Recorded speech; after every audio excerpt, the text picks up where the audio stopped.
My name is PJ Hubert. I am getting into my second full year at the NCAA in the NCAA Academic and Membership Affairs Department. My primary responsibilities are in that 11, 13, 17 bylaw team space, 4-4 transfers, and also as a support liaison for the Men's Basketball Oversight Committee and all men's basketball issues.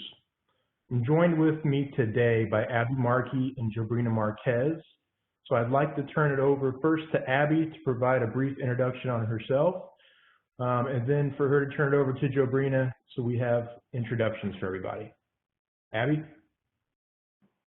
Thanks, PJ. Again, my name's Abby Markey. I've been with the AMA staff for 12 years. My primary responsibilities are serving as a liaison to the Men's Basketball Oversight Committee, and I also serve as a team lead to the Bylaw 11, 13, 17 team, as well as the 4-4 transfer team. Thanks, PJ. Morning or good afternoon, everyone. My name is Jobrina Marquez. I have been at the NCAA since 2006. I've lost track on how much time that is as of today. It's been a long time. I am also one of the staff liaisons to the Men's Basketball Oversight Committee, and I also am a bylaw team lead to 12, 15, 16 issues. And then I am also involved in the name, image, likeness working group, currently doing the review right now for Division I. So thank you for joining us today. Thank you, Abby and Joe. So hopefully everybody knows a little bit more about us. And first and foremost, before we hop into any basketball-specific items, we just want to, let you all know that we sure appreciate you joining us today, and everything going on with everything that's just partaking in the world right now, and hope everybody's staying safe and healthy, and know that we are here for you all and sure appreciate working with you all in the membership. With that being said, let's jump into what we're going to talk about today. So we're going to talk about three main topics in today's first session. The first being COVID-19 impact on men's basketball, and that's going to have really 3 or 4 subsections within that topic. This is continually a discussion on all of our men's basketball oversight meetings and calls, and has really been at the forefront of everyone's mind in terms of really the national office as a whole, but especially for sport-specific oversight committees, and how we're navigating through such an interesting and unprecedented time as everything seems to be so fluid with what's going on with the coronavirus. So we'll talk a little bit about a few items related to that impact on men's basketball. Then we'll jump down, and Jobrina will take us through some selected new legislation that has been adopted specific for men's basketball. And then lastly, we'll turn it over to Abby to give us an update kind of on where we're at with the new legislation on MTEs and what all is involved with some contractual issues related to questions that we have received from event operators in the membership, as well as a few case studies to run through. So stay tuned for Abby's part at the end of this session on that. I will preface before we get into the meat and potatoes of the presentation is, this is mainly meant to be an update session on what's going on in our world of men's basketball. And I want to put a quick plug in for a couple other sessions, as we don't really want to dive into certain specific case-by-case scenario interpretively if anybody has questions today. But there is a few sessions coming up in the next week to 10 days, regional rules sessions that are specific to COVID-19 related questions with the bylaw team lead. So if you have a specific scenario you would like to run past staff, I would encourage everybody to hold those questions for this session and bring those to our COVID-19 specific Q&A sessions. Again, that'll take place in the next week or two. All right, jumping into the COVID-19 impact on men's basketball, we're going to talk about 4 main items today. One, basically where we're at right now with summer athletic activities, the voluntary activities, the virtual non-physical CARA waiver that has been extended, and kind of what the plan is and where we're at right now with summer access. The second bullet, we'll jump into playing and practice seasons update. There's been an internal working group formed basically to dive into getting our fall sports back on track and starting the seasons for those sports. Third bullet, possible recruiting calendar updates. I think this will be a hot topic, big item that everybody will want to be aware of as we look to potentially take what we've lost, right, because of the COVID-19 pandemic, basically recruiting events and, for spring and summer, and trying to transition those maybe into the fall. So we'll talk a little bit about that as well. Then we'll turn to Joe Brina to provide an NBA pre-draft process update. For all those that have not seen, there was an update that went out at the end of last week. So she will provide the background on kind of what all has gone on in the last really couple months with the NBA and in the pre-draft process.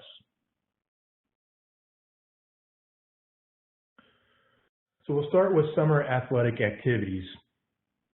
And I'll just break it down kind of first and preface it with, one, we certainly appreciate all the patience that you all have shown us with regard to any questions or interps, waivers, et cetera, related to everything going on in your house and trying to find answers. So like I said, everything's been so fluid with this COVID-19 pandemic, and it seems like, each day we have new updates on what's going on in the world with this. So process-wise, 3C, the Council Coordination Committee in Council, has taken action on a lot of these different items that maybe have provided a little flexibility in this unprecedented time related to anything from virtual recruiting to CARA to outside competition, you name it. We've tried to put that in front of oversight committees, Council Coordination Committee. The CCACA group has weighed in on feedback. So we're trying to have as many folks and eyes on these issues to weigh in for feedback as possible. So with that said, the council action really a few weeks ago extended the initial waiver, if you recall, from I believe May, related to the 8 hours of virtual non-physical accountable related activities per week, and that has been extended through June 30th. So you have 8 hours per week to do virtual non-physical CARA. Now on top of that, basketball student athletes, and that includes your incoming freshmen and incoming transfers, as of June 1, so last week, are permitted to return to campus and participate in voluntary on-campus activities. So that's been a new one. I'm sure everybody has seen on all of our media outlets, institutions kind of getting back to normal as states open up and trying to open up campus. And so now we're in this voluntary workout space. All right. The last bullet here, required summer athletic activities. We've received a number of questions on how summer access is going to work this year. And honestly, it's been a process of working through really, what's going on in May, what's going on in June, what's going on in July. So we're at this point now where our oversight committees and, essentially council here in middle of June will review some different options on a return, if you will, to a little bit of normalcy for summer access.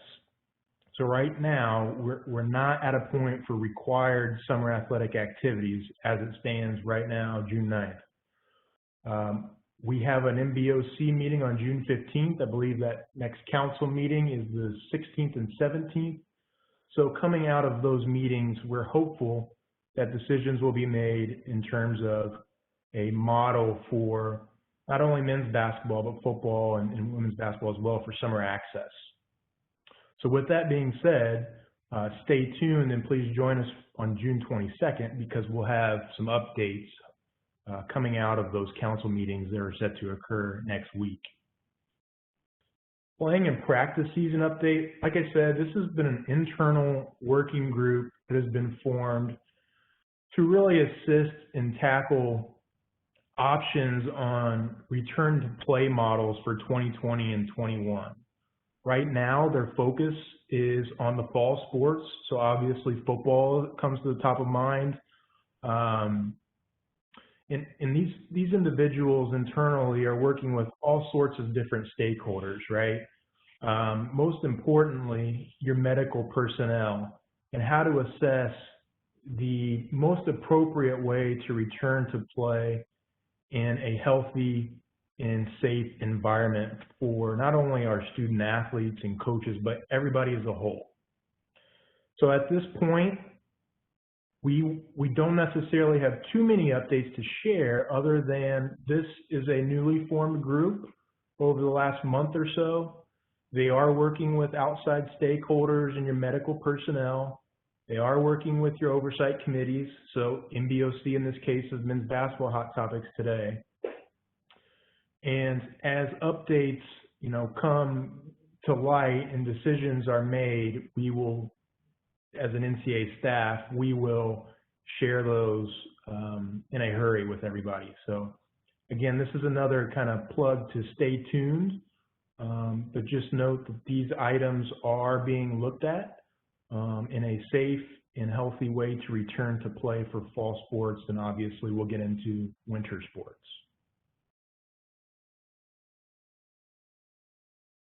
The last piece I want to talk about with you today before I turn it over to Jobrina is the recruiting calendar for men's basketball.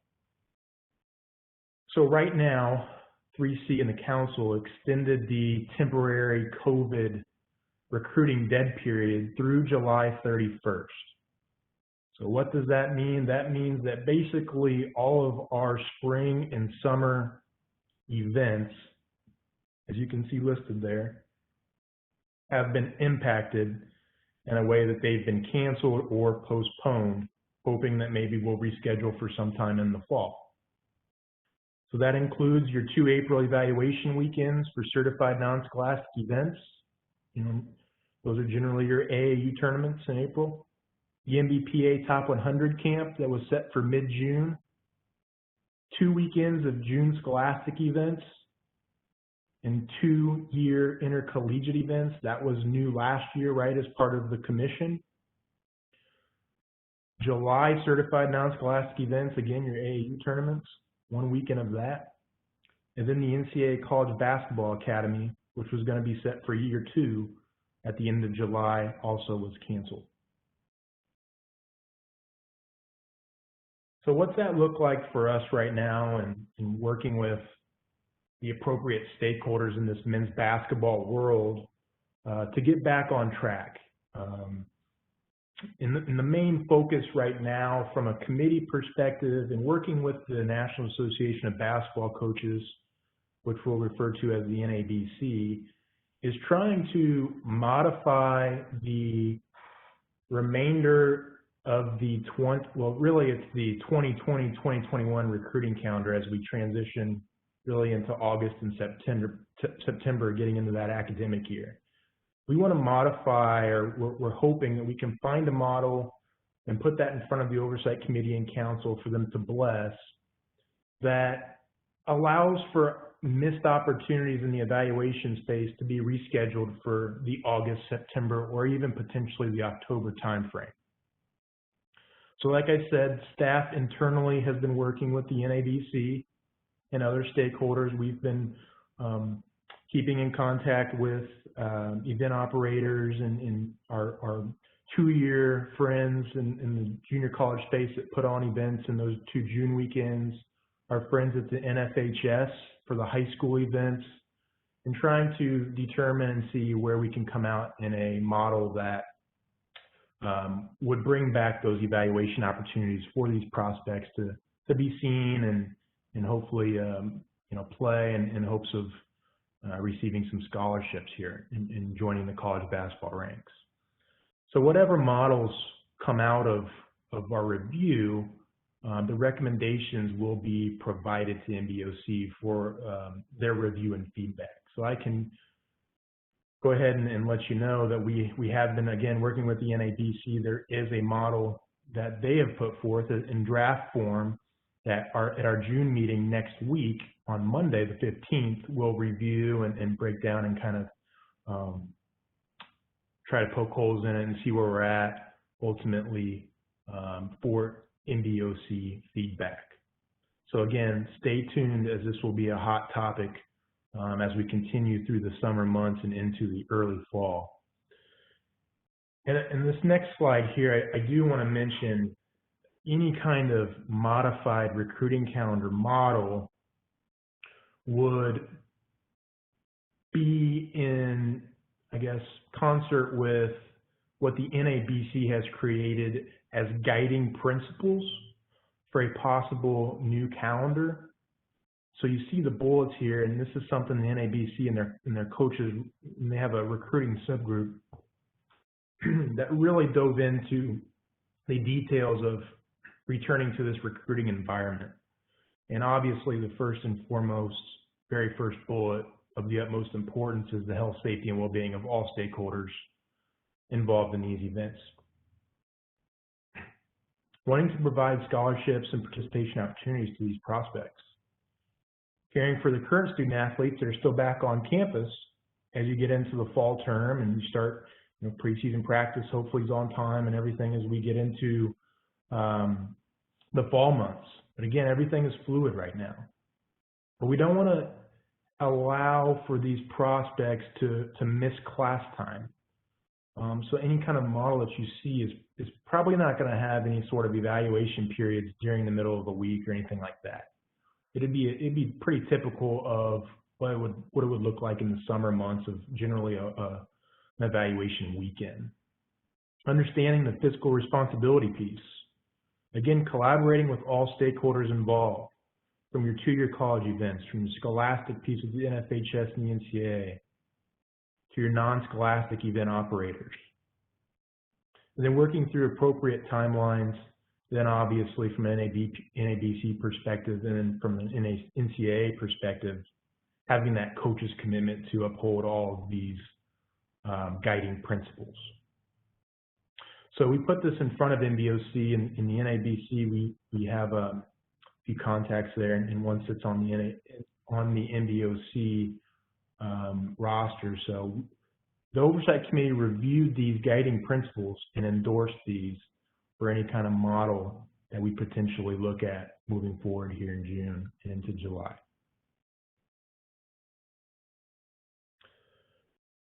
For the sake of just general knowledge, we did include what the fall 2020 recruiting calendar looks like as of right now, as legislated. Again, this will all most likely change, pending if there's a modified model for the recruiting calendar. But nonetheless, just wanted to share with the membership today what the actual legislative recruiting calendar was supposed to look like for 2020.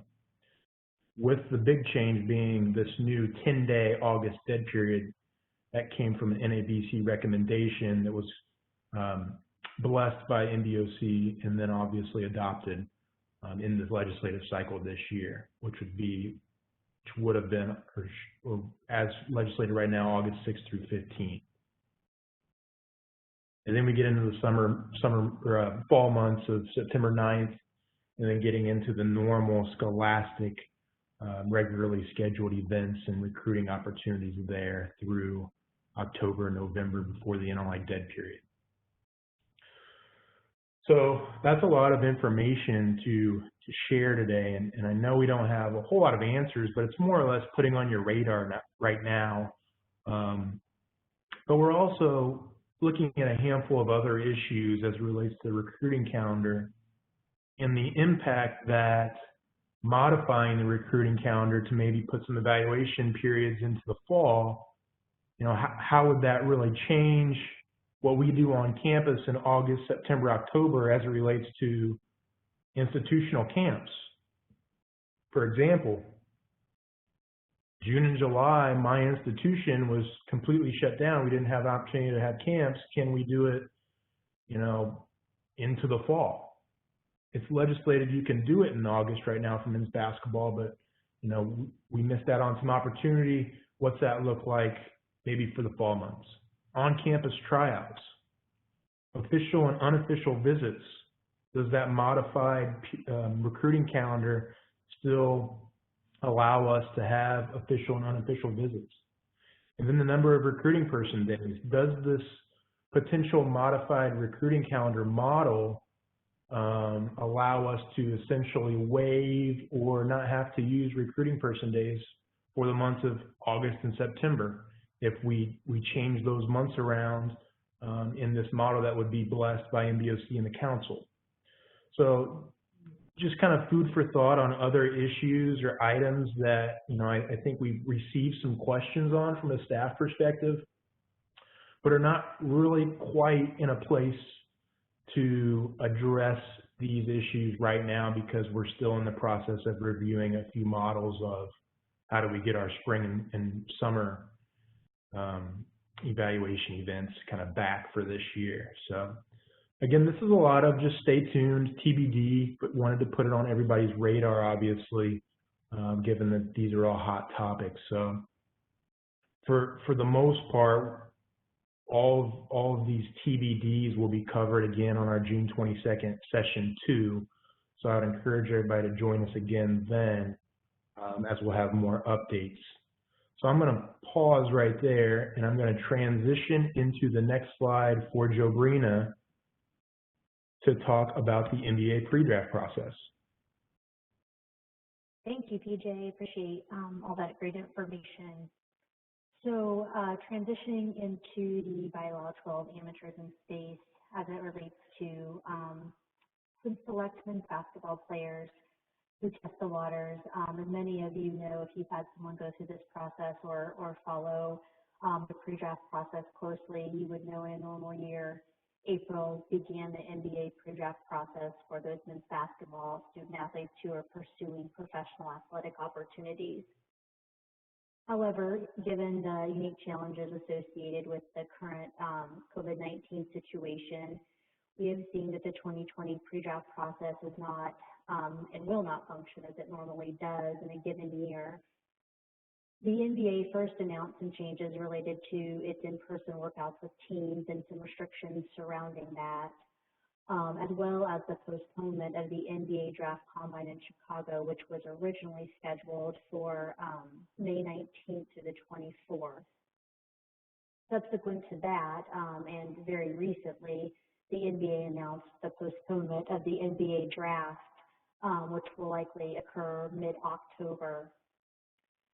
What makes that all very challenging for the NCAA and student athletes who are testing the waters is that our pre-draft process rules are predicated on these NBA activities occurring, most specifically the combine taking place. Excuse me. And so the biggest rule impact for us is that postponement of the combine because it relates to the rule that addresses the point in time which a men's basketball student athlete who is testing the waters must remove his name from the NBA draft in order to come back to an NCAA institution and continue to compete at the collegiate level. So that rule states that a men's basketball student athlete has until 10 days after the NBA draft combine to remove his name in order to retain his eligibility. However, since the NBA postponed its draft, the Men's Basketball Oversight Committee began to review the issue, seeking feedback from many individuals, including the coaching community, NABC leadership. PJ mentioned the NABC earlier, and select council members, and it was decided that the men's basketball student athletes this year would have until 10 days after the NBA draft combine, which does attempt to keep the intent of the current rule, but as you may know, we don't know when the draft combine will occur, or August 3rd, whichever comes first. So 10 days after the combine when it's scheduled, or August 3rd, whichever comes first, to withdraw from the 2020 NBA draft and retain their eligibility. With August 3rd really being a consistent backstop date for all student athletes, that hopefully allows them to make a decision prior to the start of classes, which is also impacted by COVID-19 because we are now learning that a lot of schools are going to start as early as the beginning of August this year due to the impact of COVID-19 and trying to wrap up their academic term earlier than normal. So that's also played a part in this decision of August 3rd. Part of the decision of a date that is prior to classes starting is really to hopes to avoid any negative impact on the student athlete's academic progress, but also reduce any potential athletically related financial aid implications. The August 3rd date is exactly 2 months from their original withdrawal date, so it does allow for an increased amount of time, up to 2 months, for student athletes to make important professional career decisions, but also maintaining the deadline to ensure that student athletes who do want to return to school are appropriately focused on coming back in their academic pursuits and participating in college basketball. So by pushing the deadline back to 2 months, we're hoping for a few things. We're hoping that it does allow for some additional time to get feedback to those student athletes to make an informed decision. It may allow for men's basketball student athletes to work out individually for NBA teams during the summer if the NBA lifts its restrictions. And it also allows the NBA Undergraduate Advisory Committee to evaluate them and provide a second round of feedback later on in the summer. As of now, student athletes have received the first round of if they requested it, they have received the first round of the Undergraduate Advisory Committee feedback. And then we've also heard that some student athletes who are going through this process have been doing Zoom interviews with teams as well. Our understanding is that there will be a combine of some sort, however, we don't know when or the format of it, and that there will be invitations that do go out to student athletes at some point as well. That combine invitation will also help a student athlete make decisions because we do know that if a student athlete is invited to the combine, there is a reasonable chance that he could be drafted. If he is not invited to a combine, there's almost 100% chance that the student athlete will not be drafted, especially in more recent years. So the UAC evaluation or the Undergraduate Advisory Committee evaluation and that combine invitation are really both key evaluation points and indicators of whether a student athlete may be drafted. So this objective feedback should also assist them in making an informed decision. But as I mentioned, that right now there is no decision that's been made by the NBA related to combine dates or format yet, but the rule as it is now for 2020 does allow them to go through the combine, again with that backstop date of August 3rd.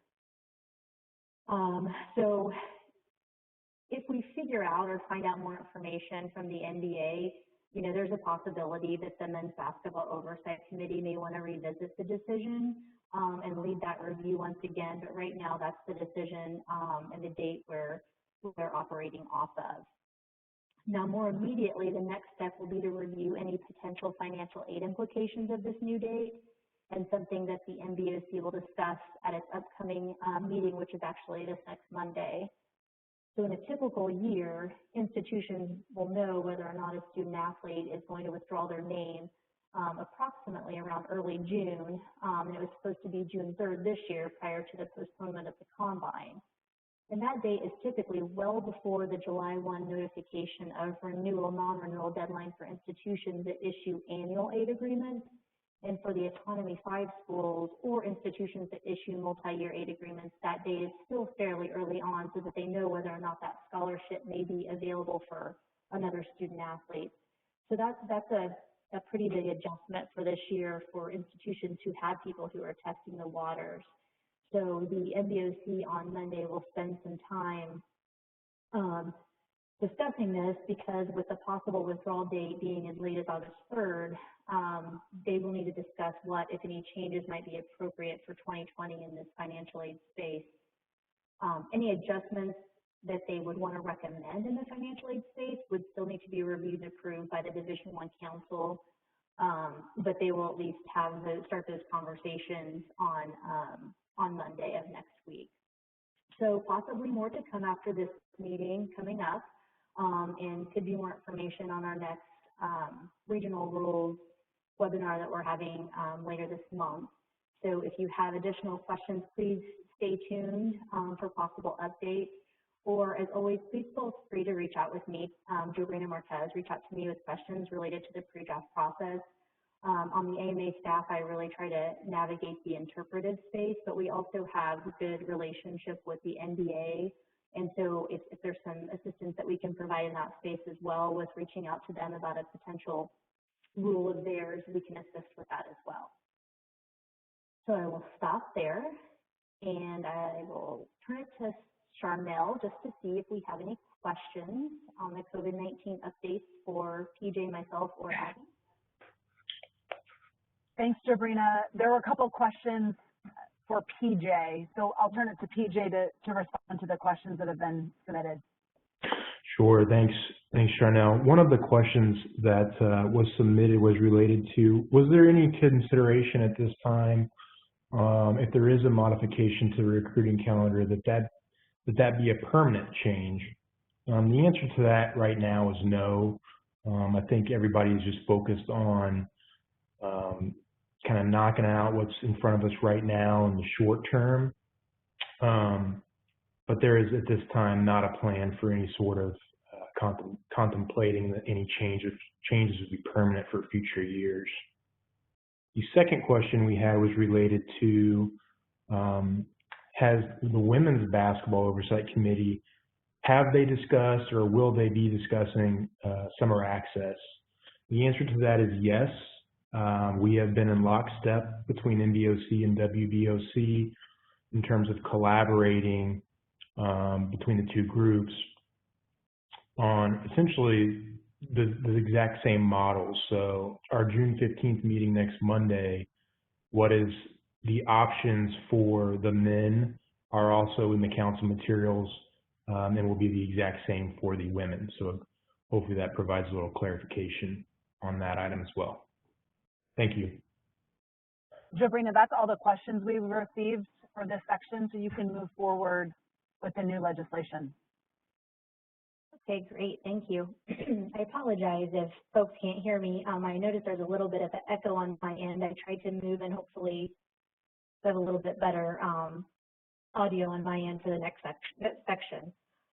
Okay, so next we're going to review a few pieces of select new legislation related to men's basketball. Just one note on these, I think there's just four. Each of them that we will cover do have an immediate effective date. So the first one is 2019-35, and it relates to limitations on an official visit.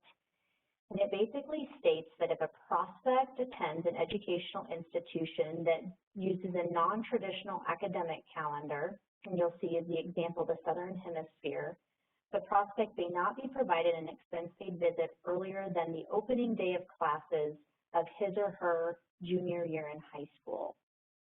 So this proposal is really meant to provide consistency to the non-traditional and traditional academic calendars for these prospects and eliminate any unnecessary delay in the recruiting process as it relates to official visits and unofficial visits for prospects who do attend institutions that use non-traditional recruiting, non-traditional calendars at their secondary school.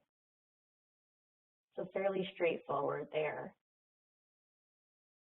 The next one, 2019-96, relates to contact with prospective student athletes involved in practice or competition, and some additional restrictions there related to prohibiting all communication with a prospect's coach or an individual associated with the prospect as a result of his participation in basketball during the time period in which the prospect is participating in the NBPA Players Association Top 100 camp, and the USAB Junior National Team mini camp. So here it is really making contact and communication rules for the NBPA Top 100 camp and that USAB mini camp consistent with the current contact and communication rules for certified events, June scholastic events, and intercollegiate events in the NCAA Basketball Academy, which these were added last year as part of a proposal in 2018. So it just adds these events to the current legislation to create consistency.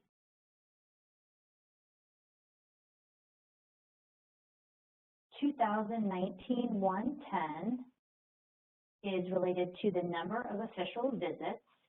And here it basically states that in men's basketball, official visits for high school juniors shall occur from August 1st to July 31st of their junior year. And official visits for high school seniors shall occur August 1st of the senior year to October 14th after the senior year. The previous rule that addressed official visits was a little confusing to folks. We got a number of questions from our institutions and parents. It basically specified that the junior year official visits could occur through the completion of a prospect's junior year, and there was question as to what that meant. And so this proposal really clarifies for prospective student athletes and their families and our member institutions when they are permitted to use their really junior year, but also senior year official visits. So really meant to provide more clarity by using dates as opposed to the end of the year language.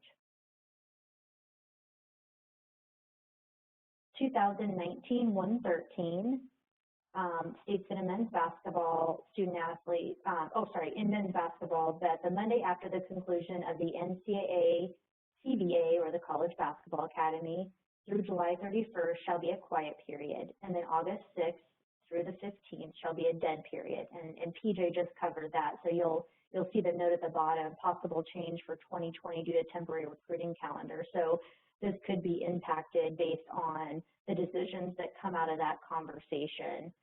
But here, this rule really allows coaches to conduct institutional camps and official visits during the last week of July following the NCAA College Basketball Academy, but it maintains the prohibition against unofficial visits in July.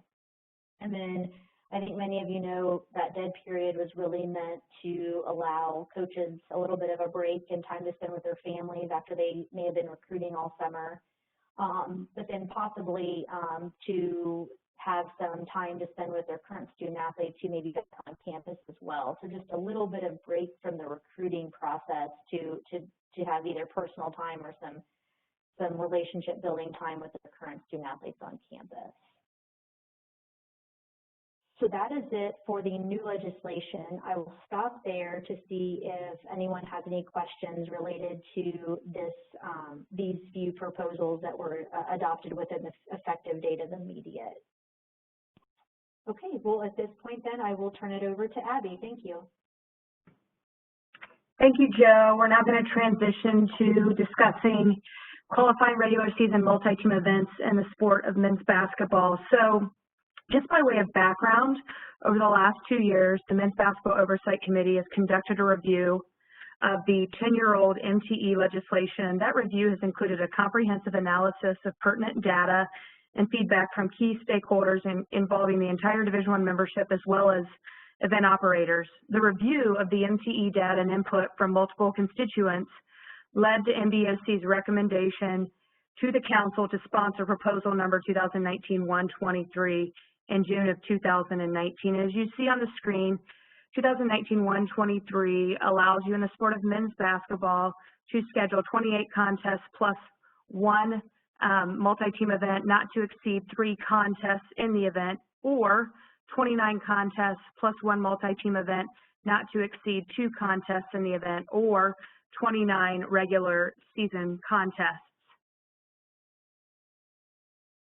Regarding the existing multi-team event criteria, and this is in our current legislation that is maintained in proposal 2019-123, the event has to be sponsored by the NCAA, an active or affiliate member or conference member of the NCAA or the NABC.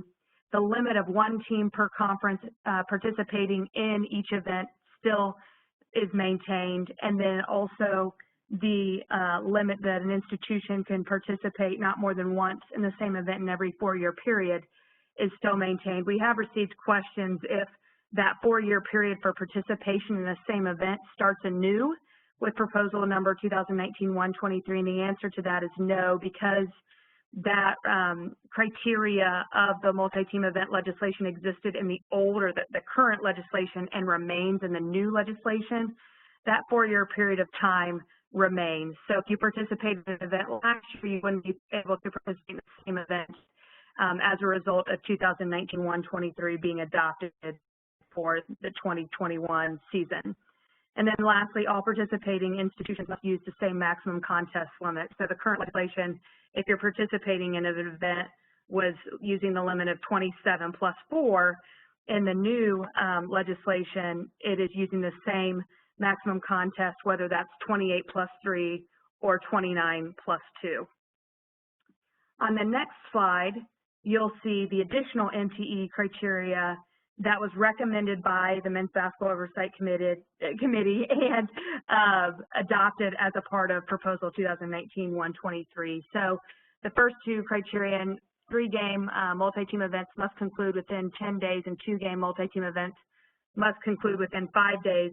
That recommendation came from a review of data looking at the number of days of time that a traditional 3-game neutral site event occurs and a 2-game neutral site event would occur. So again, we've got the change from the current legislation of 14 days to conduct an event to 3-game events must be conducted within 10 days, 2-game events must be conducted within 5 days.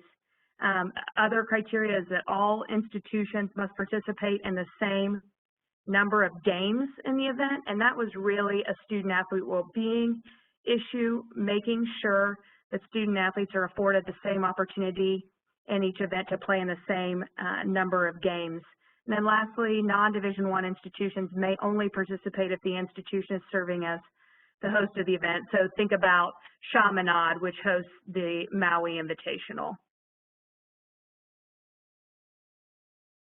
You'll see that Proposal 2019-123 was adopted in April 2020 at the during the Council April meeting. It will be effective for the 2021 men's basketball season, and that means for 2021 and beyond, 4-game multi-team events are not permitted. There is a contract clause in Proposal number 2019-123 that says that contracts signed before June 26, 2019 may be honored.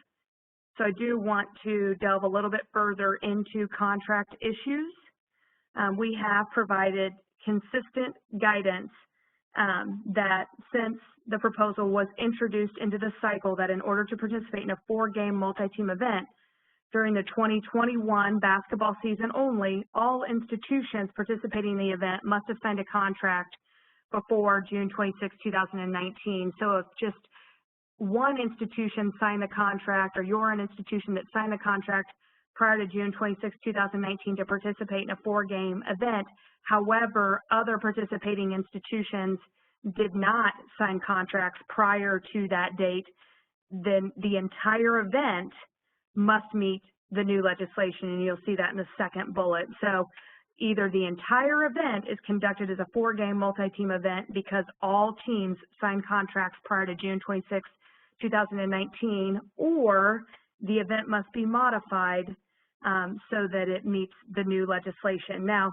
if an institution or an event operator has questions about whether or not documentation that they have on campus constitutes a signed contract prior to June 26, 2019, we ask that the institution submit that issue and the documentation in RSRO so that our AMA staff, in conjunction with our Office of Legal Affairs, can evaluate and provide guidance on the permissibility of the event being conducted as a 4-game event. Next, we're going to discuss a couple of case studies from recent issues that our staff and MBOC have reviewed pertaining to Proposal number 2019-123 and the impact of the new legislation on fall 2020 men's basketball events. The first case study was included in the initial question and answer document for Proposal number 2019-123 that went out to the membership and event operators in November of 2019. However, after review, the staff has provided additional guidance to assist institutions in scheduling a multi-team event and regular season contest. So This first case study that you'll see on the screen involves an event that includes an 8-team field. 7 institutions signed contracts prior to June 26, 2019 to participate, but 1 institution signed their contract in January 2020. So after that June 26, 2019 date. So the question here, and again, this is a question we've been asked by institutions and event operators, is can the event be conducted as a 4-game event during the 2021 men's basketball season? And our guidance on this case study has been no, because not all contracts were signed prior to June 26, 2019. The event must meet the new legislation. Now, we've been asked, like I said, a number of times of what should event operators do? How should they engage with institutions now that their event must meet the new legislation? And we originally gave guidance that the event operator may schedule the 4th game that was originally intended to be the 4th game in the event as a regular season contest for the institutions with another institution that's not participating in the event. This guidance was provided to demonstrate that the regular season game was not affiliated with or attached to the multi-team event. However, after further review and research and discussions with event operators and institutions, and in looking at the issue further with our Office of Legal Affairs, we're now providing further guidance that the regular season game could be played against another institution in the multi-team event. So another institution in the same multi-team event, provided the contest is wholly and separately distinct from the MTE. So in order to demonstrate that the regular season contest is wholly and separately distinct from the multi-team event, we're recommending that the regular season contests are not advertised as part of the event. The regular season contest cannot be included in the bracket for the multi-team event. They can't be listed on the institution's schedule as part of the multi-team event, and cannot occur during the time frame for conducting the multi-team event. The other option that's afforded, and we've advised event operators, that they may agree to modify the contract to allow the institutions to schedule the regular season contest on their own. Now, I will tell you that in my conversations with event operators recently, they've shared with me that some advertisements have gone out about events that have included references to regular season games that are occurring prior to or after the multi-team event that are being conducted by the event operator. So I would just provide you with a friendly reminder that your institution should be working with event operators to ensure compliance with the new multi-team event legislation, which would include when an event operator schedules the regular season contest and publicizes any associated promotional materials. The next case study that I want to discuss was a case that was reviewed by the MBOC during its May teleconference, because we had received this question from 6 to 7 different institutions and conferences. So in looking at the case study here, 2 Division I institutions from 2 different conferences are going to play in a home-and-home series that occurs within a 5-day period of time. We were asked the question multiple times, can these institutions, these 2 institutions, consider this 29+2 scheduling agreement to be the institution's participation in a multi-team event for the upcoming basketball season, provided the institutions meet all remaining multi-team event criteria. So again, in reviewing this issue, the staff took the issue to the Men's Basketball Oversight Committee during its recent teleconference, and the outcome was that no, the multi-team event legislation is designed to apply to an institution that's participating in contests against multiple institutions, meaning a minimum of at least 3 institutions in the event, and this legislation does not apply to a scenario involving 2 teams from 2 different conferences that are going to play each other twice within a 5-day period of time. I mentioned this question came in April and May, and MBOC reviewed it in May, and the initial publication of the Q&A document for 2019-123 was released in November. We have since updated the Q&A document for the proposal to include this question and answer so that everyone can see it and apply that outcome on campus should should you receive any questions from your men's basketball coaching staff members. Now I just want to go over a few resources that are available to you, and these will ultimately be clickable links in the future. But in November, so November 25th, 2019, there was a memo that went out from our Men's Basketball Oversight Committee Chair, Judy McLeod, dealing with proposal number 2019-123. There was a memo and an application and contract issues question and answer document that was sent to the membership and event operators. February 7th, 2020, there was an announcement regarding proposal numbers 2019-123 and 2019-123-1 and the delay of the vote by the council till April. That information was provided to the membership and event operators, again, from Judy McLeod, the MBOC chair. And then on May 8th, 2020, there was another memo that went out from Judy McLeod regarding the adoption of 2019-123, and the updated question and answer document was sent to the membership and event operators. I do want to let you know that that Q&A document for 2019-123 has since been converted to an educational column, and that was released on LSDBI on June 4th. So you should have seen that announcement, but if not, go back, check LSDBI, and you'll see a link to what has been converted from the question and answer document, which is now the ed column. And again, that ed column does reference the 2 case studies that I just went over in the guidance that was provided to the membership in the Q&A that's now the ed column. There are 2 other things that I just want to share with you as I conclude this portion of the presentation. We have received a couple of questions regarding the potential for a waiver of the MTE legislation, whether it's because of a school or event operator saying we're struggling to move our event from a 4-game event to a 3-game event, or the impact of COVID-19 on a multi-team event. During its April meeting, MBOC did indicate that the committee is not likely to support a waiver of the multi-team event legislation.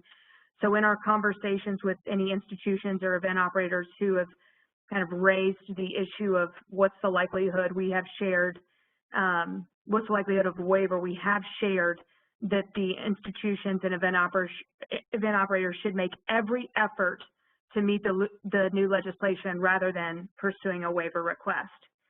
The other thing I want to share with you is that after 2019-123 was adopted, MBOC discussed the necessity to review data on an annual basis over the next 3 years and to conduct a comprehensive review at the conclusion of the 3-year period to ensure that the legislation is meeting its original intent. So there will be a review conducted annually of this new legislation, as well as a comprehensive review that will conclude after the legislation has been in place for 3 years. The only other thing I would add is that if you have specific fact-based MTE questions for your institution or an event that your institution is going to be participating in, so please submit those in RSRO, because we will review them as a staff in AMA, and we'll also work with our Office of Legal Affairs in order to give the correct advisement to your institution moving forward. I have one question that asks, can if you're playing 29+2, can the regular season game occur at a home site? And the additional regular season contest, there's no legislative requirement that that contest occur at a home, away, or neutral site. So the game that moves from what was an MTE game to a regular season game can now occur at any location. And then I'm not sure, you may not have heard that the first question that I had gotten was, how does this change prevent having the +1 games on an institution's home campus? For example, a 2-game MTE +1 game at a home site, or was this proposal not intended to address that issue? Yeah, and I didn't hear the question that you asked, but again, there would be no restriction on where that contest would occur. So the proposal was not intended to indicate that events couldn't occur on campus as a part of multi-team events or as a part of a regular season game that has moved from the MTE. I mean, we fully expect multi-team events to occur on campus. There are a number of events that occur on campus that meet the legislative requirements for being a multi-team event. So those can occur on a Division I campus, but there also are a number of events that occur at neutral sites. And I think the other piece of the answer maybe also related to was the proposal designed to eliminate the tack-on games that we were seeing, and the answer to that question is certainly yes.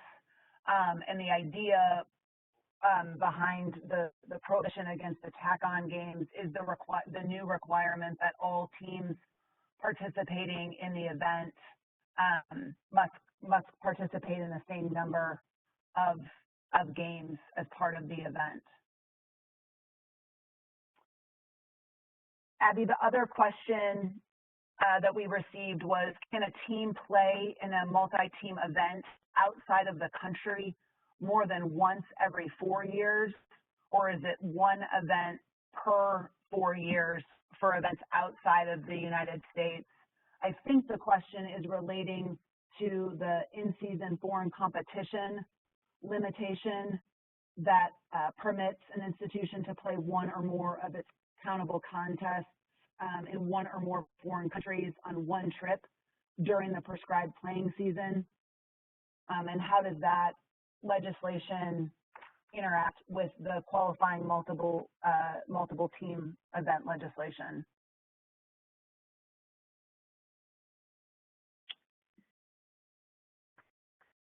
Yeah, that's one we haven't looked at yet. I would have to probably spend some time on that question. I mean, obviously the MTE legislation doesn't preclude it from occurring in a foreign country, but would need to consider how that coincides with in-season foreign competition. Okay, that's the only questions that we've received related to the MTE section. We have received some additional questions related to previous sections, so I'll turn it over to Dorena to respond to those particular questions related to the NBA draft process and the new legislation.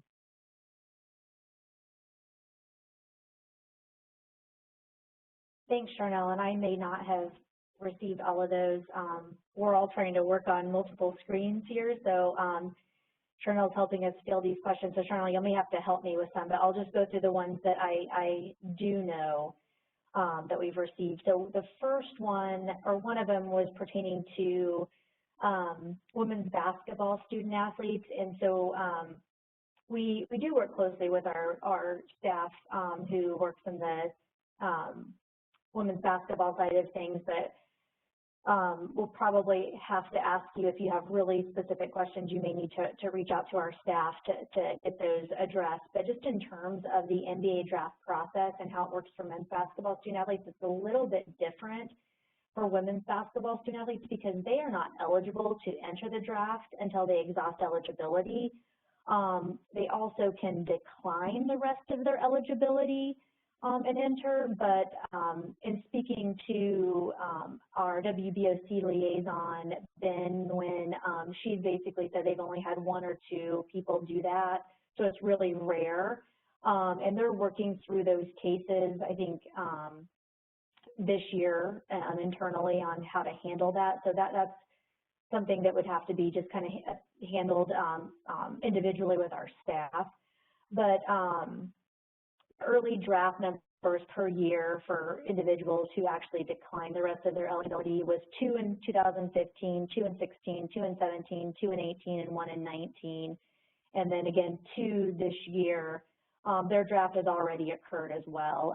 Knowing that this is a unique year, again, if there's something related to those 2 cases from this year, that would be something that would need to be addressed by, excuse me, our AMA staff. So I hope that answers that question.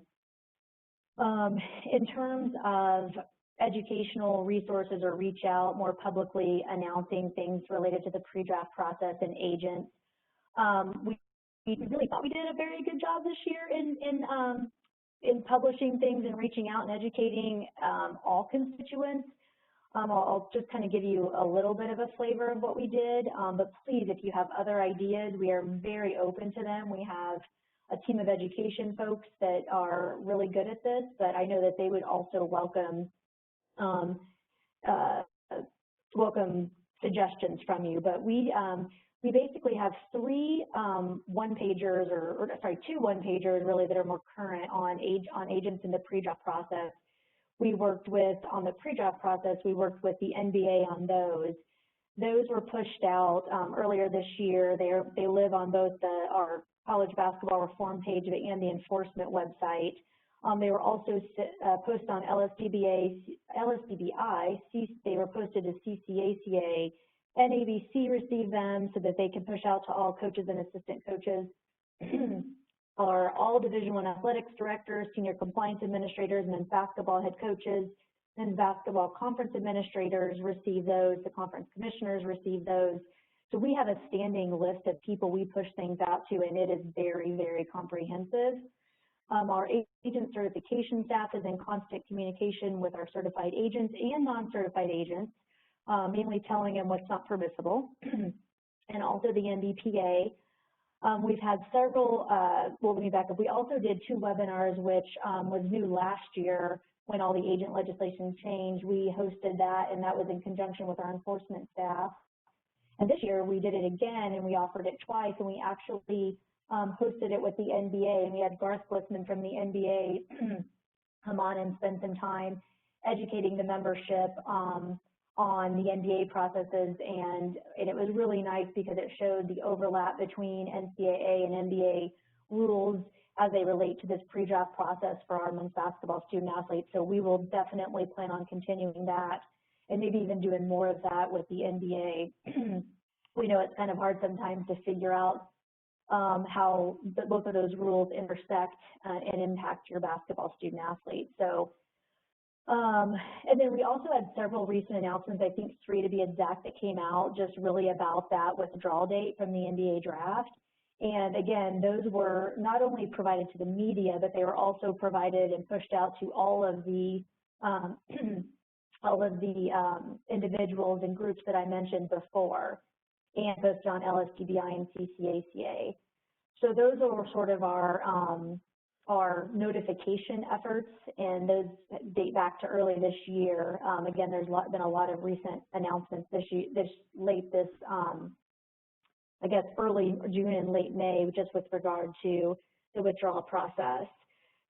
So I hope that helped with that question, but please, if you have any suggestions, please let us know. I think the one piece we're missing, and we are definitely trying to figure it out, but we don't really have a direct access or direct connection to these select men's basketball student athletes who are going through this process. So we really rely on the coaches and the compliance administrators, the agents working with them to educate them so they can help them. But otherwise, the only time we're able to really assist them is if they call into our public lines, or one of the parents or student athletes happen to call us or our enforcement staff and ask questions. Again, this is all related to post-enrollment. We do have some ability to educate prospects through other types of events, but I think right now is really the focus of current student athletes who can actually have agents and go through the pre-draft process. So that is that piece. Let's see, the other one was, let me see here, going back to my questions. Okay, so the other one was related to the Men's Basketball Oversight Committee. We'll be discussing the financial aid impact of that later withdrawal date. And so they will have 3 options in front of them. They may come up with other options as well. But really what they will be discussing is the first would just be the application of the current financial aid rules, just really confirming that that's how it should apply this year, given that date change and everything that I mentioned before during that NBA draft process, pre-draft process update. And so that rule would say that institutions that provide multi-year athletics financial aid awards may not cancel for any athletically related reason, which would include entering the draft. So that applies to any Autonomy 5 school or anybody who subscribes to that legislation. Now, institutions that provide annual athletics financial aid awards can cancel and non-renew. So it's up in a little different spot than those who are actually issuing multi-year agreements. So they, as long as they notify a student athlete of the non-renewal by July 1 and provide them a hearing opportunity, they would have the ability to cancel or non-renew for that student athlete who's testing the waters. I will say that we're reaching out, and you may hear from your conference offices if you have somebody going through this process, meaning they have entered the draft and are still on the draft list as an early entrant. We're trying to figure out how many schools are issuing, we know the Autonomy 5 schools issue multi-year athletics agreements, but if there are any others that any non-autonomy schools that issue the multi-year agreements, or whether we're looking at quite a few institutions that are non-autonomy that actually are on the annual athletics financial aid awarding, that's how they award their agreements. So really just to get a snapshot of what we're looking at with this select pool of student athletes. We have every one of their names in school, so we're trying to figure that out so that the NBOC can really make an informed decision. So if you get a question from your conference office about whether or not you issue multi-year athletics aid, financial aid award agreements for your men's basketball student athletes, then that would be why. They may know anyways. You may have to report that to them, so they may never need to contact you, but just so you know we're doing that. The other option would be just creating essentially a rule for this year that even those institutions who issue annual athletics financial aid awards, that they would not be able to cancel based on a student athlete's participation in the NBA draft process. So really holding them to the same standard as those who issue multi-year agreements. And then finally, the third option would be, some flexibility to allow institutions just to exempt that aid. So it would have to be a waiver of the financial aid legislation to exempt financial aid for student athletes who are in that 2020 pre-draft process and that actually decide to return to school. There's probably a lot of opinions about that one because there's maybe a possible competitive advantage there by allowing institutions to essentially over-award if they do know that student athlete might come back. But it's something that we want the men's basketball oversight to at least consider for this year. This is just a unique year that we've just never seen before, and just making sure they have all options that we've thought of on staff in front of them. And again, they may come up with other options as well that we haven't thought about.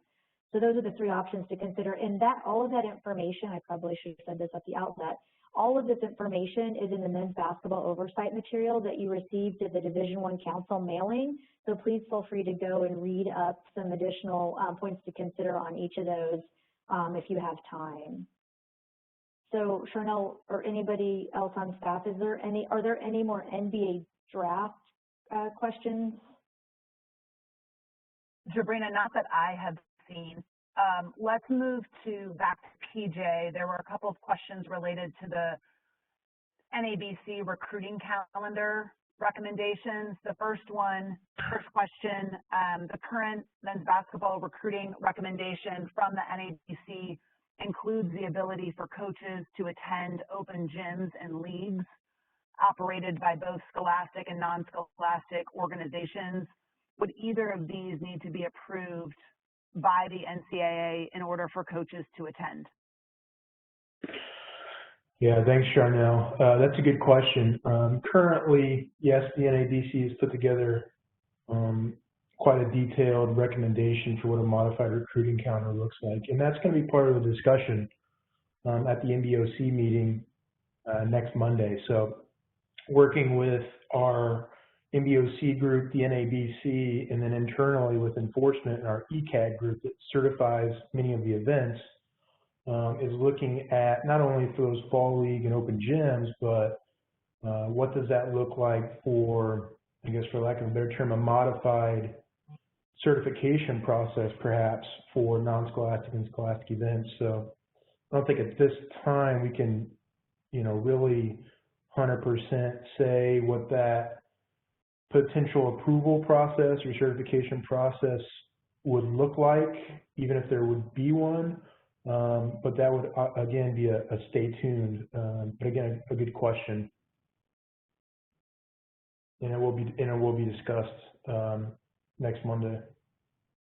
And I do, sorry, Sharon, I do see another question related to professional development designee, mentioned in the, again, NABC calendar modification recommendation. And it's really, to read the question, it says, the recommendation includes approval of a professional development designee being allowed to engage in on-campus workouts and off-campus recruiting in presence of full-time coaching staff member. Just wondering what this professional development designee is. So again, another great question, and that is going to be a topic for our June 22nd second session meeting for the Men's Basketball Hot Topics. But quick overview of what that looks like. It's essentially a concept that we've been working on in collaboration with the Oversight Committee in the NABC and a handful of coaches groups to essentially serve as a professional development opportunity to allow for non-coaching staff members that are on staff to participate in limited coaching activities on court, and then also limited off-campus recruiting opportunities to essentially have real-life experience and development to grow and be ready to take that next step and serve as an assistant coach and move up the ladder. This is an opportunity to really grow and provide a professional development, I guess, avenue for a lot of minority individuals that are serving in those non-coaching staff roles, and how we can elevate those individuals to have real life experience possibly before they get an actual assistant coaching position. So that's something that we've been working on with many of those constituents in that NABC coaches world, Oversight Committee world, and internally with our staff. In this recommendation, the NABC is essentially wanting to know if, would this be a good opportunity to roll out some sort of pilot program with this modified recruiting calendar? We're going to have a lot of coaches. If something is adopted for August and September in terms of, recruiting events and such, we're going to have a couple coaches on the road, and it's such a fluid time trying to take care of our current student athletes on campus. Is it possible to have one more individual be able to step up, learn a little bit, maybe travel with one of the full-time coaches in more of the shadowing role, and then also be able to maybe help out with workouts on the floor? So another question that just came in real quick is it too soon to ask for a definition of limited on-court and off-campus activities? Yeah, I think that's a question we receive a lot with these non-coaching staff members and managers. At this point, for that professional development designee role, I would say yes. It's probably a little too early to give a definition on that. However, there is a couple, variations or options that we've included in multiple concepts that the Oversight Committee is and has, vetted as part of this concept. So we'll talk more about it in our June 22nd regional rules session for Hot Topics, but it is an ongoing conversation and change that is meant to be solely from a professional development standpoint, not necessarily a fifth assistant coach. And I'm anticipating the question of, well, can we do this in women's basketball as well? The answer would be that the Women's Oversight Committee is also forming a concept from what they're calling basically a non-coaching staff fellowship role. it doesn't mirror between the men and women's concepts.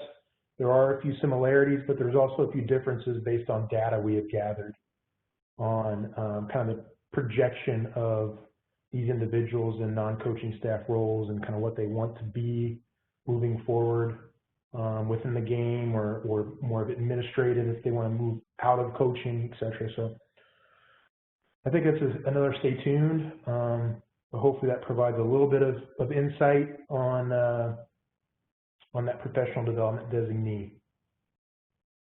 And there was just another question, PJ, about the professional development designee.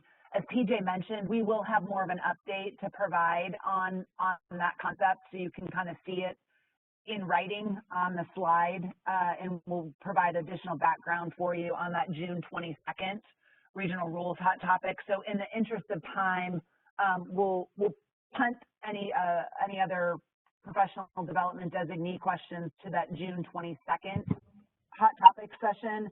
And at this point, we'll turn it back to Abby, who has an update on a previous question related to number of contests in foreign countries, and then as well as can respond to a question about exhibition contests.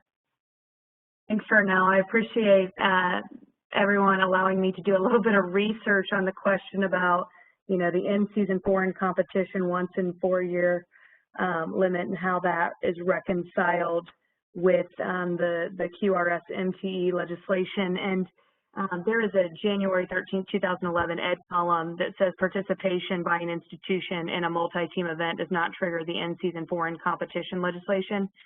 Therefore, provided the event is a different event, that's going back to the MTE criteria that says you can participate not more than once in the same event in any 4-year period, provided it's a different event than what the institution participated in, that the institution could participate in a multi-team event, let's say in the Bahamas during the 2021 men's basketball season, and then in Jamaica during the 21-22 season. So that again, the ed column addresses that it is permissible for an institution to participate in foreign countries in subsequent years, and that the MTE legislation does not trigger the in-season foreign competition legislation in 17-3512. The other question that we got that I want to address is kind of outside of what we've talked about during this session, but certainly important as we head into the 2021 men's basketball season. So we received questions about the ability to conduct an exhibition game for the purpose of raising funds for COVID-19 or civil rights fundraisers. So just by way of background, there are guidelines for legislative relief guidelines that were established by the Committee for Legislative Relief for exhibition game waivers. Those guidelines allow an institution to use one of its 2 permissible exhibition games to be played against a Division I institution for the purpose of, again, raising funds. The current guidelines speak to catastrophic events as defined by FEMA. We would utilize those same guidelines in looking at any waivers seeking to play a Division I institution as an exhibition game for the purpose of raising funds for COVID-19 or civil rights. So the guidelines are that the exhibition must occur prior to the first permissible contest date. The exhibition may occur at any location except for a prospect's educational institution. No relief is provided from the playing season limitation. So you couldn't say on a student athlete's day off, you want to use that day off and have them play in this exhibition game. All proceeds have to go to a 501c3 to support, again, we would look at to support COVID-19 efforts or civil rights efforts, that the event had to have occurred after the previous NCAA championship game. Well, that wouldn't be in place for this year because there was not an NCAA championship game. And then finally, we would ask that the institution has to report the amount of money raised from the exhibition game, and then the name of the nonprofit where the funds were donated. So again, the current guidelines speak to a catastrophic event, but we would utilize those guidelines in reviewing requests to conduct an exhibition game against another Division I institution, again, using one of the institutions already permissible rather than an additional exhibition game, provided the funds are being raised for COVID-19 or civil rights, as was noted in the question. Thanks, Abby. I think we can turn it back to PJ for closing comments. All right, thank you, Charnel. Thank you to everybody with questions. If we didn't get to your question today, please feel free to reach out to any of our presenters today. Thanks again for participating with us on today's webinar. Again, if you have follow-up questions, please feel free to reach out to myself, Jobrina, Abby. That being said, thanks for being with us today, and have a great rest of your day.